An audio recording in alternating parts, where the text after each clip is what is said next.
નિર્ણાયકશ્રીઓ, શિક્ષકો, વાલીશ્રીઓ તેમજ મારા મિત્રો, નમસ્કાર, સુપ્રભાત.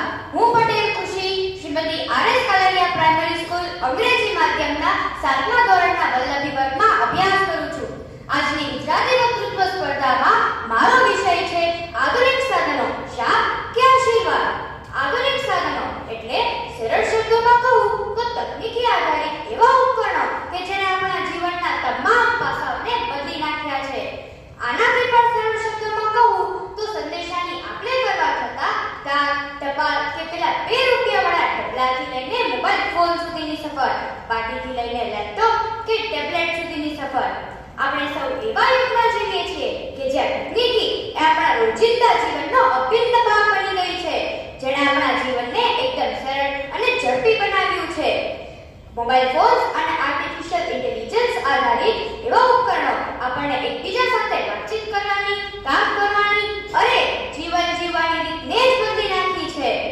આધુનિક સાધનો આશીર્વાદરૂપ છે કે શાપરૂપ એ તો ઉપયોગકર્તાના અભિગમ પર જ આધાર રાખે છે. ઇન્ટરનેટની મદદથી વ્યક્તિ કાં તો કંઈક નવું શીખે છે અથવા તો સમય બરબાદ કરે છે.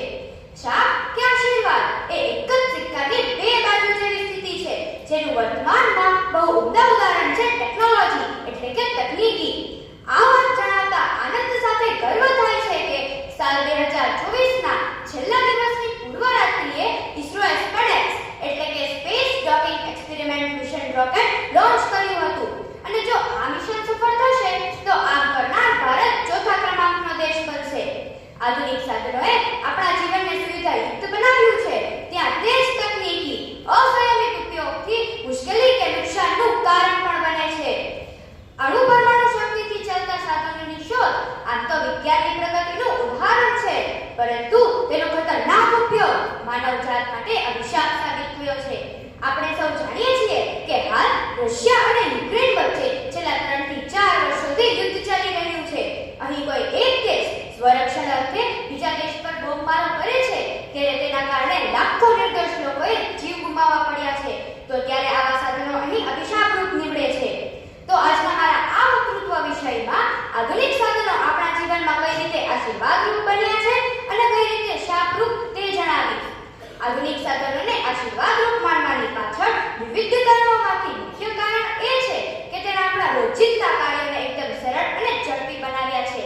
જેમ કે Amazon દ્વારા વિકસિત વોઇસ એક્ટિવેટેડ વર્ચ્યુઅલ સહાયક Alexa વિવિધ પ્રકારના ડિજિટલ સાધનો પર અવાજ આદેશથી કાર્ય કરે છે, જે સમય, સમાચાર કે હવામાનની માહિતી આપે છે, સૂચના મુજબ કોલ, મેસેજ, અલાર્મ વગેરે સેટ કરે છે, લાઇટ્સ, પંખા વગેરેને કંટ્રોલ કરે છે, તેમજ આપણી પસંદગીનું સંગીત પણ સંભળાવે છે. વેક્યુમ ક્લીનર અને રોબોટિક ક્લીનર જેવા સાધનોથી સફાઈ કામ સરળ બન્યું છે. વોશિંગ મશીનથી કપડાં અને ડિશવોશર મશીનથી વાસણ ધોવાનું કામ પણ સરળ બન્યું છે. અરે શાક સમારવાના સાધનો, લોટ બાંધવા તેમજ રોટલી કરવાના સાધનો, mixer grinder, juicer, oven, toaster વગેરે જેવા સાધનોએ ગૃહિણીઓને રસોડામાં કલાકો સુધી રહી અને મહેનત કરવામાંથી જાણે રાહત આપી છે. સ્માર્ટ ટીવી દ્વારા સ્ટ્રીમિંગ એપ્લિકેશન્સથી મૂવી જોવાનું આનંદદાયી બન્યું છે. આરોગ્ય ક્ષેત્રમાં આજે રોબોટ્સ દ્વારા જટિલ સર્જરી તેમજ સારવારનો આગ્રહ રાખવામાં આવે છે. આરોગ્યનું પરીક્ષણ કરવા digital thermometer, blood pressure monitor, sugar monitor વગેરે જેવા સાધનો ઉપયોગી બન્યા છે. આ ઉપરાંત કૃષિ ક્ષેત્રે, વ્યવસાય ક્ષેત્રે, પરિવહન ક્ષેત્રે આધુનિક સાધનોએ પોતાનું મહત્વપૂર્ણ સ્થાન બનાવ્યું છે અને જે તે ક્ષેત્રમાં ગુણવત્તા અને કાર્યક્ષમતામાં વધારો કર્યો છે. વૈજ્ઞાનિક ક્ષેત્રે આધુનિક સાધનો અને તકનીકની મદદથી મનુષ્ય પૃથ્વીના પેટાળથી લઈને અંતરિક્ષ સુધી પહોંચી શક્યો છે. આધુનિક સાધનોની મદદથી ઊર્જા ઉકેલ માટે પવનચક્કી, સોલાર પેનલ અને સોલાર પાવરનો ઉપયોગ વધ્યો છે, જે પવન તેમજ સૂર્ય ઊર્જાથી ઉત્પાદિત હોય પુનઃપ્રાપ્ય અને પર્યાવરણ માટે પણ લાભદાયી છે. આમ આધુનિક સાધનો માત્ર કાર્યકુશળતા અને આરામ જ નહીં, પરંતુ નવી સંભાવનાઓ, નવી દ્રષ્ટિ અને વૈશ્વિક જોડાણ સાથે પણ પરિચિત કરે છે. આમ છતાં પણ જો આ સાધનોનો દુરુપયોગ કે અતિરેક થાય તો તેને શાપ રૂપે પરિણમતા વાર નથી લાગતી. આધુનિક સાધનોના વપરાશ પ્રત્યે વધુ પડતા આકર્ષણે લોકોને શારીરિક તેમજ માનસિક રીતે આળસુ બનાવ્યા છે. કુદરતે બક્ષેલી કુશળતાઓ ગુમાવી રહ્યા છે.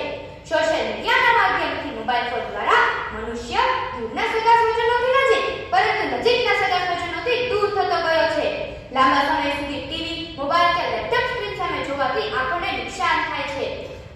આર્ટિફિશિયલ ઇન્ટેલિજન્સ આધારિત રોબોટ્સનો ઉપયોગ ઉદ્યોગ, ઘર, કૃષિ, અવકાશ સંશોધન ક્ષેત્રે, લશ્કર એમ બધે થતું હોય. માનવ મજૂરોની જરૂરિયાત કરતાં બેરોજગારી વધી છે. ઓનલાઈન રમતો રમી પૈસા કમાવાની લાલચ જીવન નીકળી હોય એવા અસંખ્ય કિસ્સા બનતા હોય છે. એટલે જ આધુનિક સાધનો ન તો સંપૂર્ણપણે આશીર્વાદરૂપ છે કે ન તો શાપરૂપ. તેઓ અસંખ્ય લાભ પ્રદાન કરે છે, પરંતુ સાથે સાથે નોંધપાત્ર પડકારો અને જોખમ પણ આપે છે, જે ફક્ત મનુષ્યના દૃષ્ટિકોણ અને અભિગમ પર જ આધાર રાખે છે. માટે આ સાધનોનો સંયમપૂર્વક ઉપયોગ જ સત્ય સફળતા છે. ધન્યવાદ.